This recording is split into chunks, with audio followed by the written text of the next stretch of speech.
I moved from the UK to the US, and this is one massive difference. Look at this. $2, basically $2.20 for a gallon. That's of unleaded. That works out at about 44 pence per litre. Now, I haven't been to the UK for some time. I haven't lived there in quite a number of years. What are you paying now?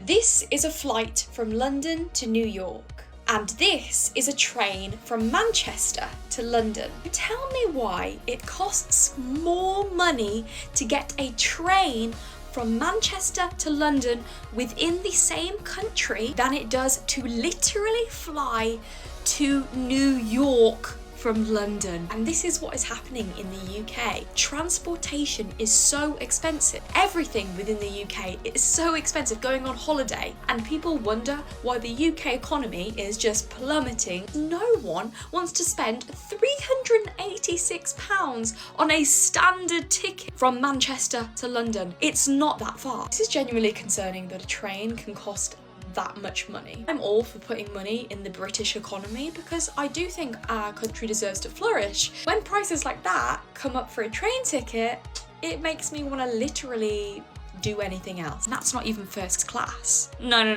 that's just a standard ticket, babe.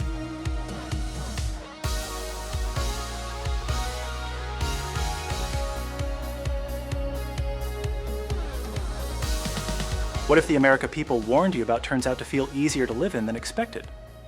British visitors arrive braced for brutal prices, then start noticing cheaper fuel, stronger buying power, lighter everyday taxes, and cities where the math suddenly looks very different. At what point does America is too expensive stop sounding like a fact and start sounding like a story people kept repeating without checking the receipt? Gas feels almost free. There's a funny moment that happens when European visitors first start driving seriously in America. The price board at the gas station looks wrong. Not slightly cheaper than expected wrong, but wrong enough to make someone stare twice, mentally convert gallons into liters, check the exchange rate again, and wonder whether the sign forgot to include half the bill. I will never complain about filling up gas in America. Today, I'm going to show you how much it costs to fill up a 25-foot RV. 50 gallons, that's how big the tank is. You guys, I don't think you realize how good you have it.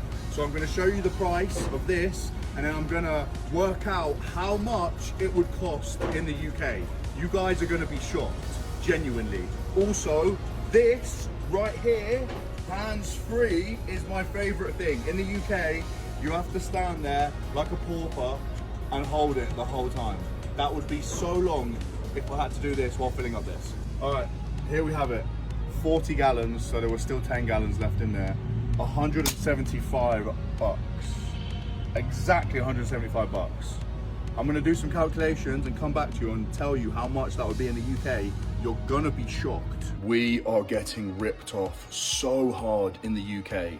The exact same amount of gas in the UK would have cost $286. That is a 63% increase in price. That's $111 more.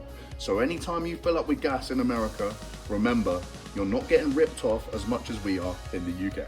That reaction makes perfect sense, especially for visitors arriving from Britain during the 2026 World Cup and spending enough time in the United States to experience everyday life instead of just airports, hotels, and stadium crowds.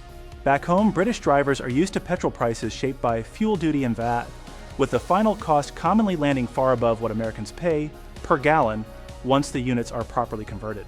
In cities such as London, Manchester, or Birmingham, filling a medium-sized family car can feel like a financial event that deserves its own calendar reminder.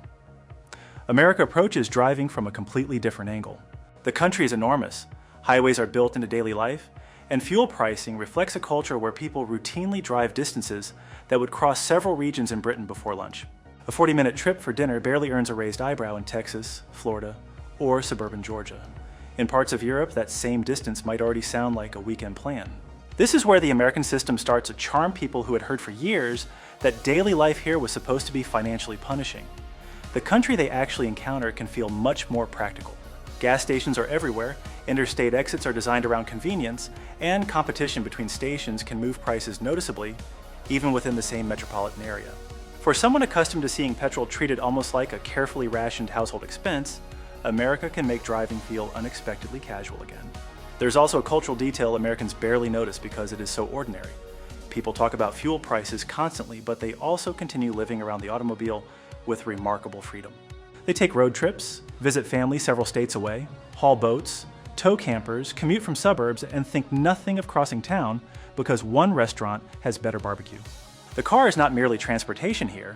In much of the country, it is almost a second living room with cup holders. That difference matters because cost of living is not only about whether something is technically cheaper, it is about how a price changes behavior. In Britain, expensive petrol can make an unnecessary drive feel indulgent. In America, relatively lower fuel costs have helped to preserve something much harder to measure: spontaneity. And that may be one of the first moments when visitors start questioning the version of America they had been sold from afar. They were prepared for every ordinary expense to feel punishing, yet one of the most basic parts of American life suddenly feels easier than expected. A few days later, they are no longer asking why Americans drive everywhere. They are asking where the next road trip should go. Paycheck plot twist. Here is where the cost of living argument gets genuinely interesting, because comparing America with Britain by staring at price tags is a little like judging an NFL game from the scoreboard before kickoff. The number matters, but without knowing what people earn, you are missing the part that changes everything. That realization can completely rearrange how British visitors see American prices during a longer stay in the United States. A $20 meal may initially look expensive when somebody automatically converts it into pounds, but that calculation quietly assumes the paycheck stayed in Britain. Once American earnings enter the picture, the same price can suddenly feel much less intimidating. OECD data helps explain why. In its Better Life comparisons, household net adjusted disposable income per person has historically been substantially higher in the United States than in the United Kingdom. One widely cited OECD comparison placed the American figure at about $51,000 per person annually, compared with roughly $33,000 in Britain. These are adjusted figures rather than somebody's literal paycheck, but they reveal something tourists rarely notice from a restaurant menu. Americans often have considerably more disposable household income flowing through the system. The difference becomes even more obvious in certain careers. American salaries in technology, engineering, finance, medicine, and skilled professional work have long attracted attention from Europeans because the gap can be large enough to change what expensive actually means. London may offer world-class careers, but British workers also live in a country where wage growth has spent years struggling to keep pace with rising housing, food, and energy costs. Then someone spends time in places such as Dallas, Charlotte, Columbus, Nashville, or suburban Atlanta and discovers another America entirely. These are not Manhattan or San Francisco, where housing can make your wallet develop trust issues. They are major employment centers where American salaries can still coexist with everyday prices far below what outsiders associate with the country's most famous coastal cities. That geographic flexibility is one of America's underrated advantages. Britain is roughly the size of Oregon, while the United States stretches across an entire continent. A worker priced out of one metropolitan area can potentially look toward another state with different taxes, wages, housing markets, and employers without leaving the same national economy. Americans treat this almost casually. Somebody in California talks about moving to Texas, someone in New York considers North Carolina, and half the relatives immediately begin discussing property taxes at Thanksgiving as though ESPN has launched a real estate channel. For Europeans accustomed to countries where economic opportunity is often concentrated around a smaller number of major cities, that mobility can be fascinating. America does not offer one cost of living, it offers dozens of competing versions of the same life. That is why the media shorthand of "America's expensive" becomes increasingly difficult to maintain after living here for a while. Some parts certainly are expensive, sometimes painfully so, but the more useful question is what Americans earn in the places where those prices exist. Once that number enters the conversation, an unexpected thought begins creeping in. Maybe the bill was never the whole story. Maybe the paycheck was the plot twist. Grocery math gets wild. The supermarket may be the place where the American cost of living story becomes hardest to explain with a single price tag, because the sticker on the shelf is only the opening move. What follows is coupons, loyalty pricing, weekly specials, bulk sizes, store brands, clearance racks, app discounts, buy one, get one, and enough competing chains to make grocery shopping feel less like an errand and more like a low-stakes strategy game. That system can feel unusually generous to British visitors because grocery retail in the United States is built around aggressive competition and massive scale. Walmart alone operates thousands of US locations, while Kroger, Costco, Aldi, Sam's Club, Publix, H-E-B, Meijer, and dozens of regional chains all fight for the same weekly grocery budget. The result is a culture where retailers constantly have to give shoppers a reason to come back. Sometimes that reason is price, sometimes selection, and sometimes it is a rotisserie chicken sitting under warm lights like it has personally negotiated a ceasefire with inflation. The contrast becomes clearer when you look at Britain. UK grocery shopping is dominated by a smaller group of major chains, with Tesco, Sainsbury's, Asda, and Morrisons historically accounting for a large share of the market, while Aldi and Lidl have grown quickly by competing on price. British shoppers still get promotions and loyalty discounts, of course, but the physical scale of American retail changes the experience. A suburban Walmart supercenter can exceed 150,000 square feet, while many urban British supermarkets operate in far tighter footprints simply because land, building patterns, and shopping habits developed differently. That size does something psychologically powerful. It creates abundance that feels visible. You do not just hear that Americans have choice, you stand in front of 30 kinds of cereal, 15 barbecue sauces, and a freezer aisle long enough to make a British corner shop feel like somebody's pantry. More importantly, scale can lower unit costs. The US Department of Agriculture has long noted that Americans spend a relatively modest share of disposable personal income on food at home compared with many countries. In recent USDA comparisons, food at home spending in the United States has generally remained under 6% of disposable personal income, even though inflation has pushed grocery bills higher in recent years. That does not mean every American household finds food cheap, because lower income families still feel grocery inflation painfully, but it explains why the American system can surprise people who expected food shopping here to be uniformly expensive. Then comes the part that becomes strangely addictive: learning how Americans actually shop. One store has cheaper meat, another has better produce, Costco wins on bulk items, Aldi handles the basics, and a supermarket app quietly drops $10 off the weekly bill. Americans can turn grocery shopping into a route map that looks suspiciously like an offensive playbook from Sunday Night Football. That habit reveals something deeper about American consumer culture. The shopper is expected to hunt, compare, switch, and take advantage of competition. Loyalty exists, but only until somebody across the parking lot offers a better deal. For visitors used to hearing that American life means paying more for everything, this can be a delightful contradiction. The country may sell mayonnaise in a jar large enough to require upper body strength, but it also gives shoppers an extraordinary number of ways to control what each meal actually costs. After a while, the huge cart stops looking excessive. It starts looking like equipment. Rent changes everything. The most persuasive argument for moving to America may not be sitting in a supermarket aisle or glowing on a gas station sign. It may be hiding inside a monthly housing payment, especially once someone stops comparing New York with London and starts looking at the rest of the map. That distinction matters because outsiders often meet America through its most expensive postcards. Manhattan, San Francisco, Los Angeles, and Boston dominate movies, headlines, and travel coverage, so it is easy to assume the entire country charges coastal city prices. Britain has a similar distortion around London, where housing costs can make the rest of the country feel financially distant. The difference is that America has far more large metro areas where salaries, space, and housing costs operate on a completely different scale. Consider London first. According to the UK Office for National Statistics, average private rent in London has remained far above the national average, with monthly rents running well above $2 in recent years. In many desirable neighborhoods, a modest one-bedroom apartment can command a price that would make someone in the American Midwest quietly check whether the walls are plated in gold. London is an extraordinary city, but financially it often asks residents to pay a premium simply for the privilege of staying near opportunity. Then look at cities such as Indianapolis, Oklahoma City, Louisville, Cincinnati, or parts of Kansas City. These are not tiny towns where the nearest job requires binoculars. They are real metropolitan economies with hospitals, universities, logistics, manufacturing, finance, technology, and major employers, yet median asking rents have often remained dramatically lower than those in the most expensive U.S. coastal markets. Zillow and apartment list data over recent years have repeatedly shown huge differences between American metros, with rents in some Midwestern and Southern cities landing hundreds, sometimes more than $1,000 below places such as New York or San Francisco. This is where America becomes unusually seductive from a cost of living perspective. The country gives people room to change the equation without leaving the country itself. A British household looking for cheaper housing may move from London toward Manchester, Leeds, Sheffield, or Glasgow, which can absolutely reduce costs. America simply offers that same idea on a continental scale. Someone can leave Boston for Charlotte, Seattle for Boise, or Southern California for parts of Arizona or Texas, and still remain inside one labor market, one currency, one language, and one national consumer system. That flexibility is easy for Americans to underestimate because it feels normal. People compare states the way shoppers compare phone plans. Property taxes over here, insurance over there, better schools somewhere else, and suddenly a family group chat has become a meeting of unpaid economists.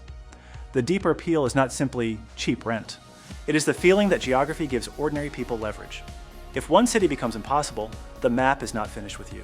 That is a powerful idea for visitors from a much smaller country, especially after hearing that America is supposedly unaffordable everywhere. The reality is messier, but also far more hopeful. Housing can be painfully expensive in the United States, yet the sheer number of viable alternatives creates a kind of financial breathing room that is difficult to appreciate until someone starts browsing listings outside the famous zip codes. At that point, the fantasy of staying in America stops sounding like vacation talk. It begins looking suspiciously like a spreadsheet. Free refills forever. One of the strangest ways America can make everyday life feel cheaper has nothing to do with a sales sticker, a coupon, or a lower tax rate. It arrives in a plastic cup covered in condensation, with a server casually topping it off before anyone has even decided whether they wanted more. For British visitors, that tiny moment says a lot about American consumer culture. In much of the UK, ordering another soft drink usually means ordering another soft drink. You finish the glass, you make a decision, and another charge may follow. In the United States, free refills at casual restaurants became so normal that Americans barely register them as a perk. The drink simply returns, almost like the restaurant has adopted it. That sounds trivial until you realize what it reveals about value. American dining culture has long been built around the idea that customers should feel looked after, and generosity is often designed directly into the experience. A large fountain drink can cost only a few dollars, yet the actual beverage itself represents a tiny fraction of the restaurant's cost compared with labor, rent, food, and overhead. So restaurants discovered that unlimited refills could create a powerful feeling of abundance without dramatically changing the economics of the meal. That little piece of psychology works remarkably well. A visitor from London, Paris, Amsterdam, or Copenhagen may be accustomed to smaller drink sizes and a much clearer connection between one item ordered and one item received. America quietly changes the contract. The cup becomes less like a product and more like a temporary membership. As long as you are sitting there, apparently hydration has entered the witness protection program and will keep coming under a new identity. The portions reinforce that feeling. According to U.S. Department of Agriculture food consumption data, Americans have historically consumed considerably more caloric sweeteners and soft drinks than many European populations, although soda consumption has fallen from its peak over the past 2 decades. What matters culturally is not simply how much people drink, but how the service is framed. Restaurants are competing for comfort, convenience, and the feeling that the customer received more than expected. That mindset appears all over American casual dining. Bottomless coffee at diners, free bread baskets at some chains, complimentary chips and salsa in Mexican-American restaurants, and large fountain drinks all belong to the same tradition. None of these things individually changes a household budget, but together they create a very American idea of hospitality. Once you sit down, the table should feel generous. This is where the cost of living conversation becomes more emotional than mathematical. A meal might not always be cheaper than one in Britain, especially after tax and tip, yet the experience can still feel like stronger value because the customer is rarely watching every sip disappear from the bill in real time. That difference is easy to underestimate. When daily life constantly gives you small moments where the answer is, sure, have a little more, people remember the feeling long after they forget the exact price. And somewhere around the third refill, the American dining habit stops looking excessive and starts making dangerously good sense. The 20% vanishes. A British shopper can spend 10 minutes complaining that American prices do not include tax, then discover something rather inconvenient for the argument. The tax itself is often much lighter than the one waiting quietly inside British prices. That little twist deserves more attention than it gets, because taxes buried inside everyday purchases can change how expensive a country feels long before anyone starts comparing salaries or rent.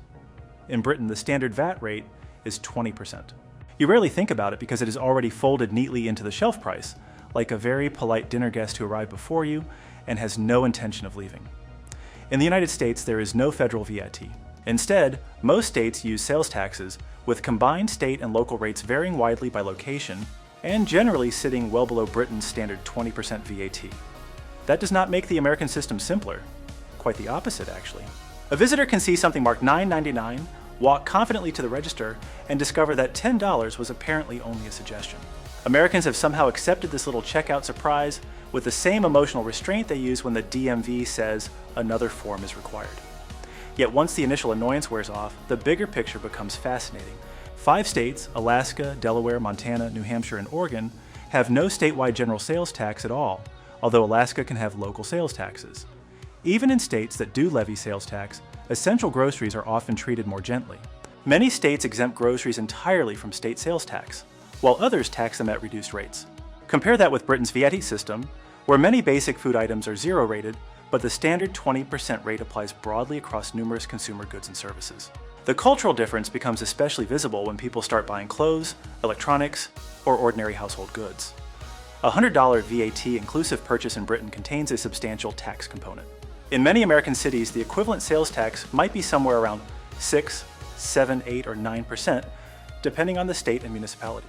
Suddenly, that mysterious extra line on the receipt looks less like an ambush and more like a surprisingly modest cover charge. There's another very American wrinkle. Geography becomes part of shopping strategy. People living near state borders sometimes know exactly where taxes change. New Hampshire has long attracted shoppers from neighboring Massachusetts because of its lack of general sales tax. Delaware plays a similar role on the East Coast, proudly advertising tax-free shopping to visitors from surrounding states. That is such an American solution to taxation that it almost feels like a road trip side quest. Apparently, the Constitution did not guarantee a right to bargain hunting, but Americans have spent generations behaving as though somebody forgot to write it down. For British visitors used to seeing VAT quietly embedded everywhere, this system can initially seem messy, then oddly liberating. America lets states compete, experiment, and structure consumption taxes differently, which means the same purchase can feel noticeably different after crossing a border. And this is exactly why everyday America can undermine the expensive country stereotype so quickly. The first reaction comes at the register when the total changes unexpectedly. The second comes later, when somebody realizes that even after the tax was added, it still never got anywhere near 20%. Utilities feel different. There's one monthly bill that quietly reveals how differently America and Britain are built, and it does not come from a supermarket, a landlord, or a gas pump. It arrives after the lights have been on, the washer has been running, the dryer has finished its cycle, and somebody has decided that the house should feel comfortable rather than merely survivable. That bill is electricity. For many British visitors, the surprise is not that electricity in America is cheap in some absolute sense, because utility costs vary sharply by state, season, and household size. The surprise is that the United States has spent decades building an energy system around enormous domestic production, regional power markets, and a consumer culture that expects electricity to support a very high level of daily convenience. According to U.S. Energy Information Administration data, average residential electricity prices in the United States have generally remained well below household electricity prices in countries such as the United Kingdom, Germany, and several other Western European markets when compared per kilowatt hour. European prices surged especially sharply during the energy crisis that followed Russia's invasion of Ukraine, while American households were cushioned to a greater degree by the country's own natural gas production and a very different energy mix. That difference can sound technical until you see what it does to ordinary life. In Britain, the energy crisis made people intensely aware of every thermostat setting, every tumble dryer cycle, and every hour the heating stayed on. UK households became familiar with price caps, standing charges, supplier failures, and public debates over whether people could afford to heat their homes properly through winter. None of that means British homes are uncomfortable by nature. It means energy suddenly became something people had to think about constantly. America often feels almost shockingly casual by comparison. The dryer runs because the clothes are wet. The dishwasher runs because the dishes are dirty. The lights stay on because somebody is still in the room. Nobody is standing beside the washing machine calculating whether Tuesday afternoon offers a better emotional exchange rate for clean socks. That casualness is easy to mistake for wastefulness, but there's another way to read it. Affordable and abundant energy has helped Americans build a lifestyle where household machinery is expected to save time rather than demand negotiation. The appliance is supposed to work around the family, not the other way around. That is a deeply attractive form of comfort because people get used to it faster than they expect. Once everyday chores stop feeling like tiny financial decisions, the house itself begins to feel less demanding. You do not notice this freedom immediately because nothing dramatic happens. There is no parade when the dryer finishes. The dishwasher does not play the national anthem, but after several weeks something changes. The comfort starts feeling normal. Then someone returns to a country where energy prices are discussed at the breakfast table, and suddenly that American electricity bill they barely notice becomes one of the things they miss most. Maybe the biggest surprise was never that America costs less in every category, because it does not. The surprise is how often daily life here gives people more choice, more breathing room, and more control than they expected from the headlines. That is why some visitors arrive curious and leave, wondering whether home still feels quite the same. What everyday American expense do you think foreigners misunderstand most? Tell us below, and subscribe for more stories about America seen through fresh eyes.